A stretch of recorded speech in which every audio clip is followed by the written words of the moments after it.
अविरल धारा निर्मल धारा। गंगा नदी का हमारे देश में बड़ा महत्व है। ऐसी मान्यता है हमारे भारत में कि गंगा नदी में स्नान करने से हमारा शरीर ही नहीं बल्कि हमारी आत्मा भी पवित्र हो जाती है। आखिर ऐसा क्यों मानना है? आखिर इसकी क्या कल्चरल सिग्निफिकेंस है, क्या इकोनॉमिक सिग्निफिकेंस है, क्या सोशल सिग्निफिकेंस है और क्या एनवायरमेंटल सिग्निफिकेंस है? आइए जानते हैं हम आज इस वीडियो के माध्यम से। So hello everybody, my name is Supriya Singh. I welcome you all to Chahal Academy and today I am going to talk about the longest river of India, that is river Ganga. तो अगर हम आज इसकी बात करें तो हम देखेंगे कि आखिर क्यों गंगा नदी को इतनी महत्व क्यों दी जाती है, आखिर गंगा नदी की क्या सिग्निफिकेंस है, चाहे वो कल्चर की बात करें या एनवायरमेंट की बात करें या हम इकोनॉमी की बात करें। तो पहले तो हमें ये जानना जरूरी है कि आखिर गंगा नदी बहती कहाँ से है। तो गंगा नदी भारत की सबसे लंबी नदी है। इसकी लेंथ है 2500 किलोमीटर, 2525 किलोमीटर, 2525 किलोमीटर।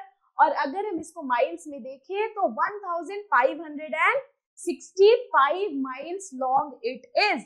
और ये निकलती कहाँ से है? तो उत्तराखंड के गंगोत्री ग्लेशियर से गंगा नदी निकलती है।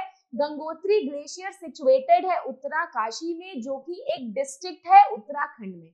ठीक है, अभी देखो आप इनको सैक्रेड क्यों माना जाता है? गंगा नदी को सैक्रेड माना जाता है बहुत सारी रीजंस की वजह से। उनकी बहुत कल्चरल सिग्निफिकेंस है, ट्रेडिशनल स्टोरीज, माइथोलॉजी में भी उनका वर्णन है, जिसमें कि ये बताया गया है कि गंगा नदी जो है वो बहुत ही पवित्र है। कुछ भी गंगा नदी में अगर डालो तो वो पवित्र ही हो जाता है। उसके बाद आप देखो कि गंगा नदी का जो बेसिन है वो काफी लंबा है। अगर हम बात करें गंगा नदी की तो गंगा नदी इंडिया में 4 स्टेट से फ्लो करती है। 4 स्टेट से इनकी ओरिजिन है उत्तराखंड में, उसके बाद जाती है उत्तर प्रदेश, उसके बाद जाती है बिहार और उसके बाद जाती है वेस्ट बंगाल। वेस्ट बंगाल के बाद वो ड्रेन कर जाती है बांग्लादेश में जाकर के, जिसमें कि गंगा नदी को मेघना के नाम से जानते हैं, और फिर वो ड्रेन कर जाती है बे ऑफ बंगाल में। तो इन चारों जो एरिया है, ये चारों जो स्टेट है, इनके आसपास जो फॉरेस्ट है, जो पॉपुलेशन है, उसको नदी काफी सपोर्ट करती है। यही रीजन था कि गंगा नदी के किनारे पुराने बड़ी बड़ी डायनेस्टीज आई। चाहे वो मौर्यास की बात करो, चाहे वो हम गुप्तास की बात करें, चाहे वो दूसरी पोस्ट मौर्यन डायनेस्टीज की इंडिया में हम बात करते हैं, तो हम इसके बारे में जानेंगे। अभी देखो आप एक छोटा सा मैप देखो, यहाँ पे गंगा नदी को देखो कि ये यहाँ से निकल रही है, इधर से जा रही है, जमुना से गंगा मिलती है जहां, उस जगह को कहते हैं संगम। इसको त्रिवेणी संगम भी कहते हैं। त्रिवेणी मतलब 3 नदियों का मिलना। सरस्वती नदी का मेंशन ऋग्वेदा में है, जिसको कि सप्त सिंधु की एक नदी भी कहते हैं। लेकिन सरस्वती नदी के अब सूख जाने की वजह से यहाँ पे इलाहाबाद जो एक डिस्ट्रिक्ट है उत्तर प्रदेश की, वहां पे गंगा और यमुना मिलती है, जहां पे संगम होता है। लेकिन पहले इनको त्रिवेणी संगम क्यों कहते थे? क्योंकि 3 नदियां मिलती थी, गंगा, यमुना और सरस्वती। अब यहाँ से जाकर के बिहार की तरफ जा रही है और फाइनली गंगा कहाँ चली जा रही है? गंगा चली जा रही है बांग्लादेश और बे ऑफ बंगाल में ड्रेन हो जा रही है। ये है गंगा का मैप। अब आप देखो कि जियोग्राफिकल फीचर्स ऑफ गंगा आपको मैंने बता चुकी हूँ कि सोर्स ऑफ ओरिजिन क्या है गंगा का, वो गंगोत्री ग्लेशियर है। कहाँ है गंगोत्री ग्लेशियर? उत्तराकाशी डिस्ट्रिक्ट में है, जो कि डिस्ट्रिक्ट स्टेट में है। कहाँ?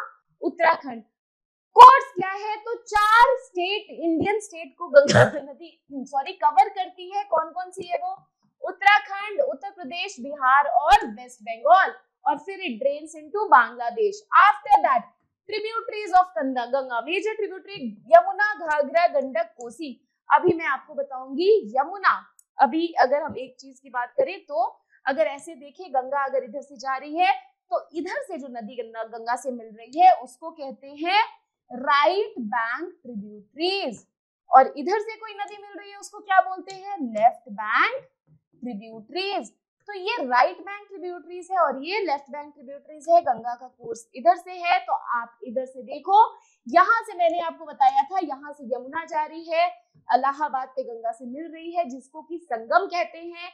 लेफ्ट बैंक ट्रिब्यूटरी जो है गंगा की, उसको आप याद रखो, रामगंगा, गोमती, घाघरा, गंडक और कोसी, ये सारी मेजर ट्रिब्यूटरीज हैं जो कि गंगा से जाके मिलती हैं।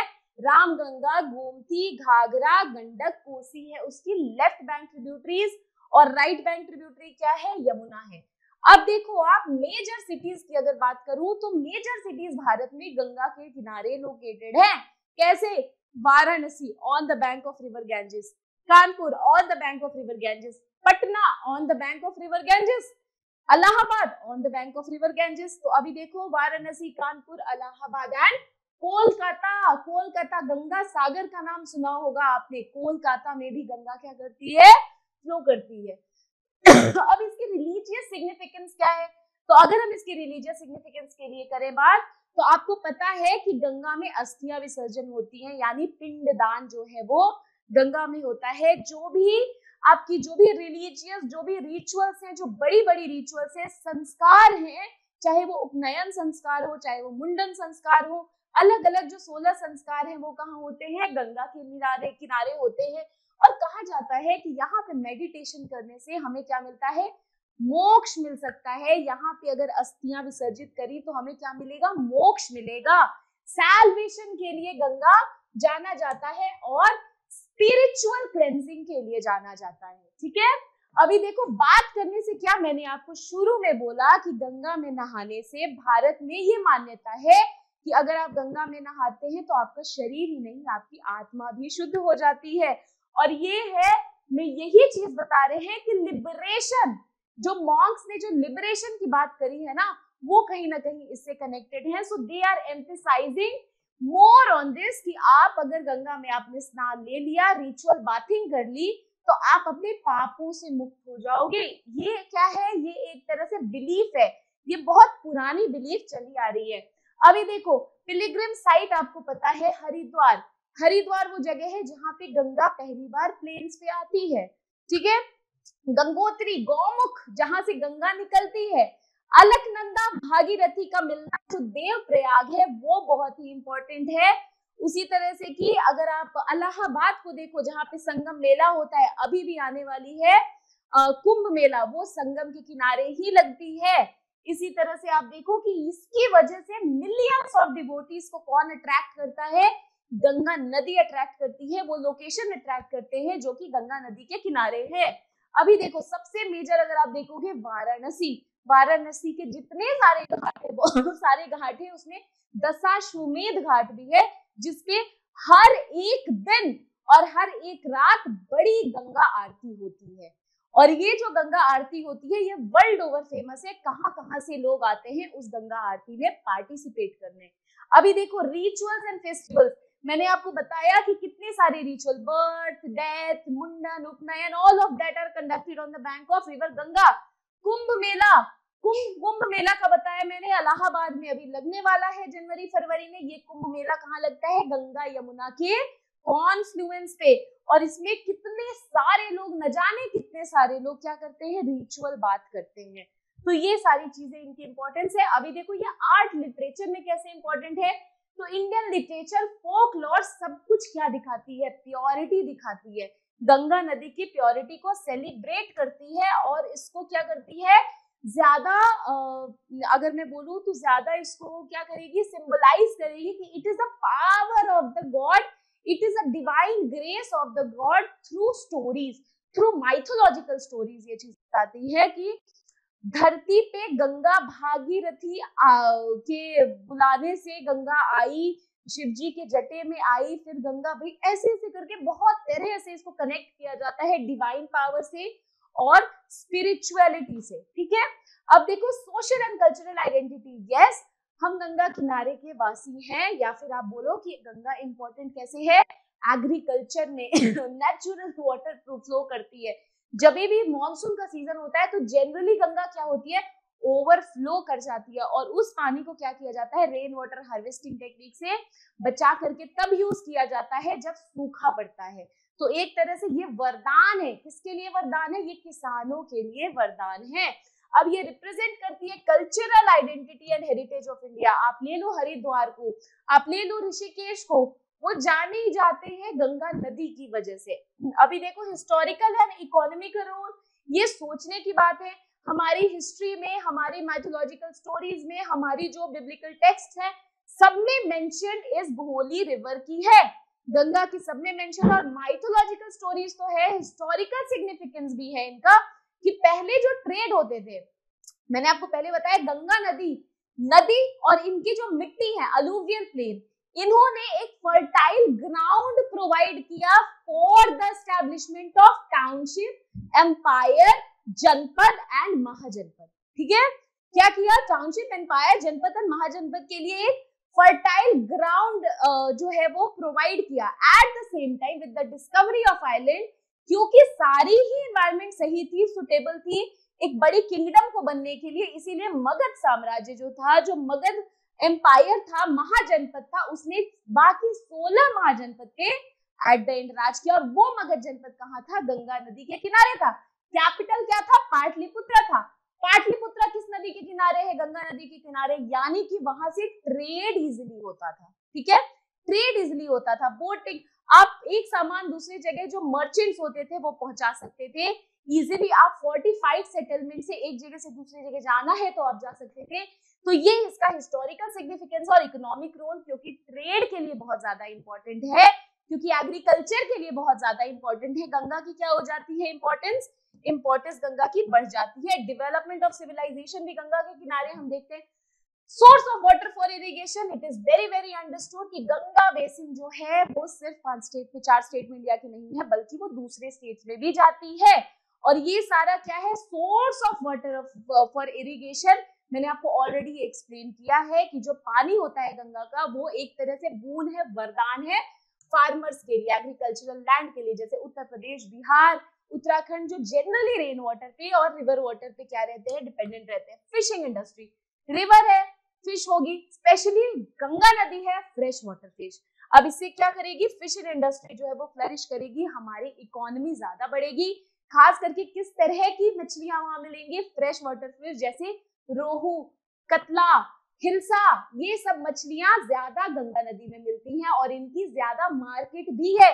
लोग भी इनफैक्ट चाहते हैं इन मछलियों को कंज्यूम करना, क्योंकि इनका न्यूट्रिशनली ये ज्यादा, अगर हम देखें तो it is very very good and very very healthy for the body.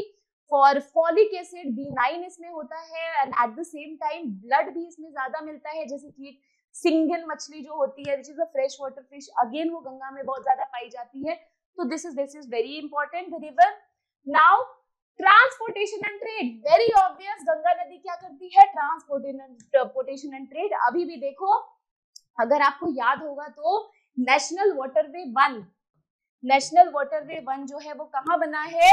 वो गंगा नदी के किनारे बना है। और वो कितने सारा, वो सागरमाला प्रोजेक्ट के अंदर है। अगर हम देखें तो भारतमाला प्रोजेक्ट जो है वो क्या करती है? सारे रोड्स को जोड़ती है। सागरमाला प्रोजेक्ट जो है सारे कोस्टल एरियाज को प्लस इंटरनल रिवर लिंकेज को भी करती है।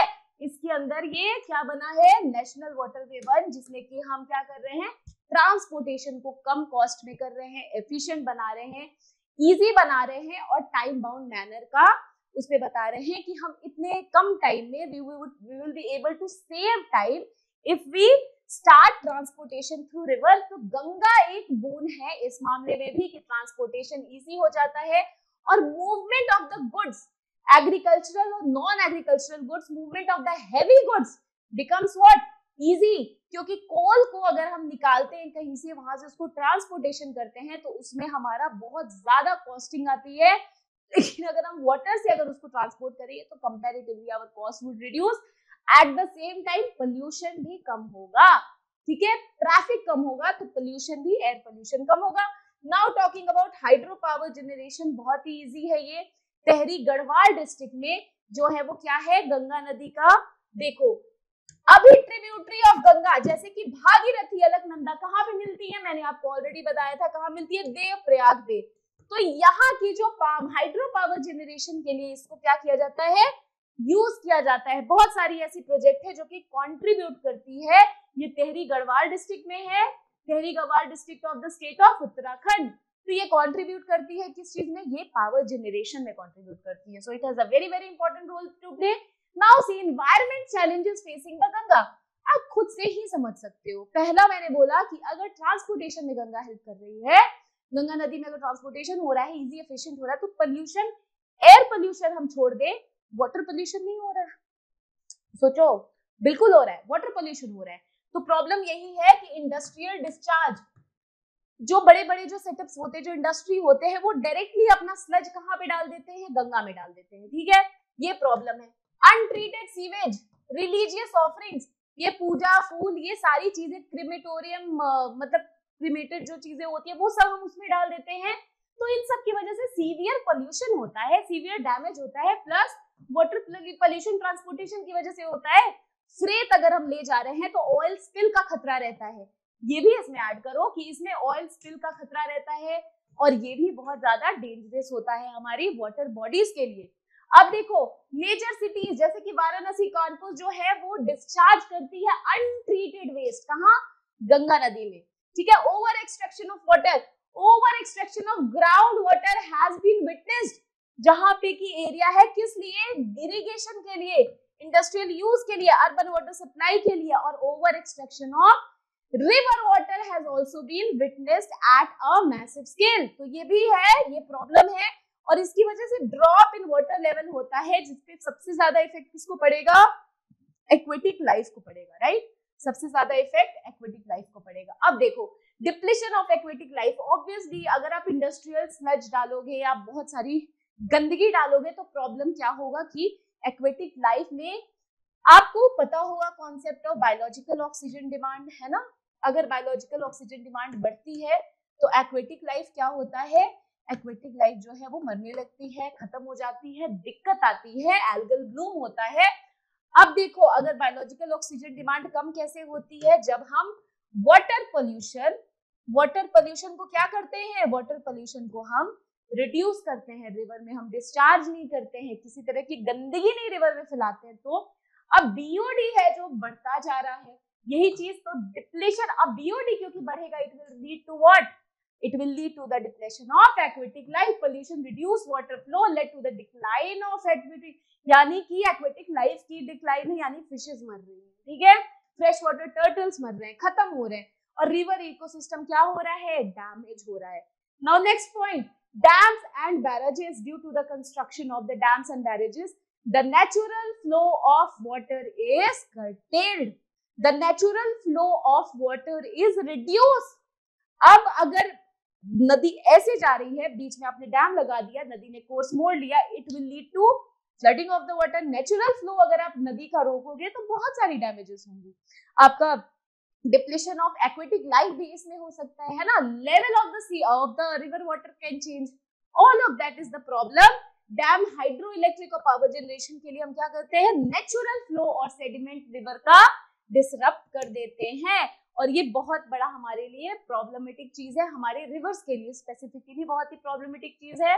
अब देखो डेटा क्या कहती है कि 2020 की स्टडी ये कहती है कि जो फेकल कॉलीफॉर्म है, फेकल कॉलीफॉर्म बैक्टीरिया लेवल जो है, जो बैक्टीरियाज है उनका कितना राइज हो गया है। तो डेटा कह रही है कि कुछ कुछ पार्ट में गंगा के सेफ लिमिट को 100 टाइम एक्सीड कर गया है। इसका क्या मतलब इसका मतलब है सेफ लिमिट अगर 1 है तो कहाँ हो गया है, 100 प्लस हो गया। अब कहाँ कहाँ हो सकता है, किसी किसी पार्ट में, मतलब अगर मैं बात करूं, ये अगर गंगा है, इधर से चल रही है, इधर उत्तराखंड है, ठीक है, इधर उत्तर प्रदेश है, इधर बिहार है, और इधर वेस्ट बंगाल है।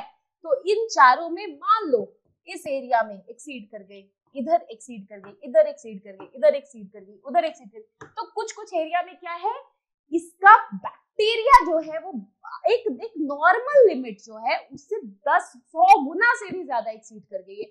आप सोचो कि पोल्यूशन का लेवल कितना ज्यादा है, पोल्यूशन का लेवल बहुत ही ज्यादा है। इसका मतलब अभी देखो presence of harmful pathogens, chemicals, untreated sewage, इसकी वजह से क्या हो रहा है, इसकी वजह से जो अलार्मिंग पोल्यूशन लेवल है वो बढ़ती जा रही है और ये रिवर वाटर को क्या कर रही है, डिसरप्ट कर रही है, खराब कर रही है। अभी देखो कंजर्वेशन एफर्ट क्या क्या लिया गया है तो कंजर्वेशन एफर्ट में हम देखें तो नमामि गंगे प्रोग्राम, मैंने बोला निर्मल गंगा अविरल गंगा, निर्मल गंगा मतलब साफ गंगा, अविरल गंगा, अविरल गंगा मतलब उसकी धार को मत रोको, बहने दो, ये दोनों क्या था, नमामि गंगे का स्लोगन था, निर्मल गंगा अविरल गंगा। इसका मतलब नमामि गंगे में पूरी तरह से इनिशिएटिव लिया जाता है किस चीज का, क्लीनिंग का और रेजुविनेटिंग, जहां जहां पे वाटर लेवल कम हो गया है, जहां जहां पे सेडिमेंटेशन ज्यादा हो गया है, उसको रिवर वाटर को ठीक करने का, रेजुविनेट करने का, निर्मल गंगा एंड अविरल गंगा, नमामि गंगे। इसमें मेन सीवेज ट्रीटमेंट पे फोकस था, रिवर फ्रंट डेवलपमेंट और बायोडाइवर्सिटी कंजर्वेशन। कैसे होगी biodiversity conservation, obviously plantation of the trees. Okay, now community involvement, अब अकेले सरकार तो कुछ नहीं कर सकती है, कम्युनिटी का भी इन्वॉल्वमेंट चाहिए, तो कम्युनिटी इन्वॉल्वमेंट ये कंजर्वेशन इफेक्ट थी, कंजर्वेशन एफर्ट थी जिसमें कि कम्युनिटी को इन्वॉल्व किया गया और क्लीन अप अवेयरनेस कैंपेन कि आप अगर गंदा करोगे रिवर को तो आप ही का नुकसान है, क्योंकि रिवर हमारे लिए हर तरीके से इंपॉर्टेंट है, चाहे वो पॉलिटिकल हो, चाहे वो सोशल हो, चाहे वो इकोनॉमिकल हो, चाहे वो ज्योग्राफिकल हो, चाहे वो कल्चरल हो, चाहे वो हिस्टोरिकल हो, हर तरीके से रिवर की क्या है, इंपॉर्टेंस है। इसके लिए अवेयरनेस और इनिशिएटिव कैसे, Ganga clean up drive, encourage active participation की सब मिलके गंगा को क्लीन करेंगे। चलो ठीक है, अब देखो रिस्टोरेशन प्रोजेक्ट, कैसे रिस्टोर होगा गंगा, तो ऑब्वियसली अगर आप अपनी बायोडाइवर्सिटी हैबिटेट को एनरिच करोगे, प्लांटेशन ऑफ ट्रीज करोगे, तो restoration of water and river water होगा, restoration of the active sediments होंगे, तो यही एफॉरेस्टेशन प्रोग्राम, वेटलैंड रिस्टोरेशन, ये सब चीज इरोजन, रिवर इरोजन जो होता है उसको स्टॉप कर सकता है या फिर उसको प्रिजर्व कर सकता है, प्रोटेक्ट कर सकता है। Coming on to next, sewage treatment and waste management. Sewage treatment and waste management मतलब कि आप डायरेक्ट जो आपका स्लज है, जो वेस्ट है, सीवेज है, वो डायरेक्ट आप रिवर में मत डालो, इंस्टेड ऑफ डूइंग दैट आप क्या करो, उसको ट्रीट करो, पहले एक बार दो बार ट्रीट करो, उसके बाद आप पानी में डालो ताकि नुकसान कम हो, ना तो मैं नहीं बोलूंगी बट कम हो। सो दैट इज इंपॉर्टेंट कि सीवेज ट्रीटमेंट प्लांट होना चाहिए ताकि वेस्ट वाटर ट्रीट करे before entering into the river. उसके बाद सॉलिड वेस्ट मैनेजमेंट मतलब कि ऐसे ही डिस्पोजल ऑफ वेस्ट से बचने के लिए सॉलिड वेस्ट मैनेजमेंट करे, जैसे वेस्ट डिस्पोज इंसान रिवर में कर देता है हर चीज, उससे बचने के लिए जो है हम इनिशिएटिव्स करें, प्लास्टिक फ्री जोन्स बनाएं, क्योंकि गंगा में प्लास्टिक पोल्यूशन होने की वजह से गंगा रिवर की जो डॉल्फिन है वो मरती हैं, जो दूसरे स्पीशीज है वो अफेक्ट होते हैं, तो इसको प्रोटेक्ट किया जाए। Policy and legislative actions, government ने बहुत सारे मेजर्स लिए हैं। कैसे गवर्नमेंट ने लिया है, गंगा एक्शन प्लान, जिसमें कि गंगा को क्या करें, पोल्यूशन फ्री करना है, रेजुविनेट करना है। रिवर बेसिन मैनेजमेंट अथॉरिटी बनाई है जो कि they will look after the management and active rejuvenation of the river Ganga.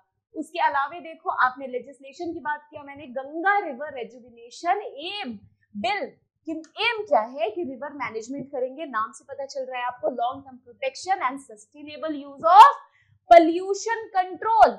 Second funding, funding कौन करता है, फाइनेंशियल अलोकेशन दिया जाता है गंगा के लिए, रिवर बेसिन अथॉरिटी को, या फिर गंगा एक्शन प्लान के लिए, या फिर निर्मल गंगा अविरल गंगा के लिए क्या दिया जाता है, पैसा दिया जाता है ताकि आप सीवेज ट्रीटमेंट प्लान बनाओ, वेस्ट मैनेजमेंट को इंप्रूव करो, कम्युनिटी को पार्टिसिपेट कराओ, कम्युनिटी को अवेयरनेस कैंपेन लगाओ और किसी तरह से कम्युनिटी पार्टिसिपेशन प्रोटेक्शन में, प्रोटेक्शन ऑफ द रिवर में इन्वॉल्व करो और डेवलपमेंट प्रोग्राम करो, ये गवर्नमेंट ही फंड करती है।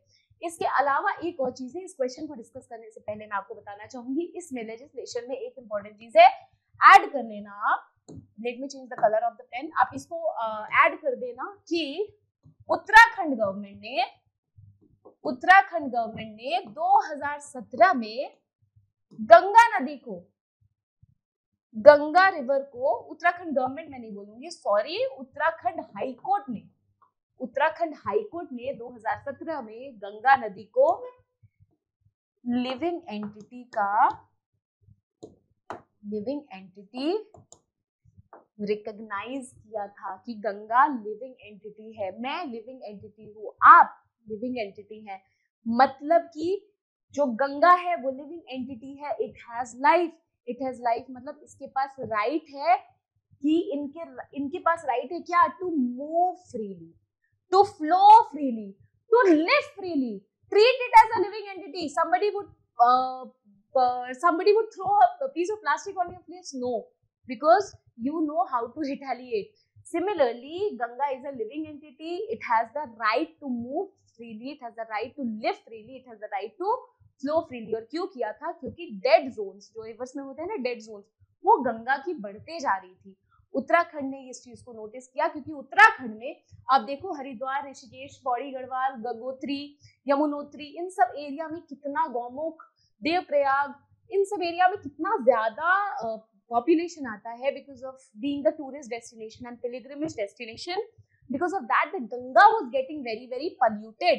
So to that, reduce that, क्या किया हाईकोर्ट ने इनको क्या बना दिया, लिविंग एंटिटी बना दिया, ठीक है।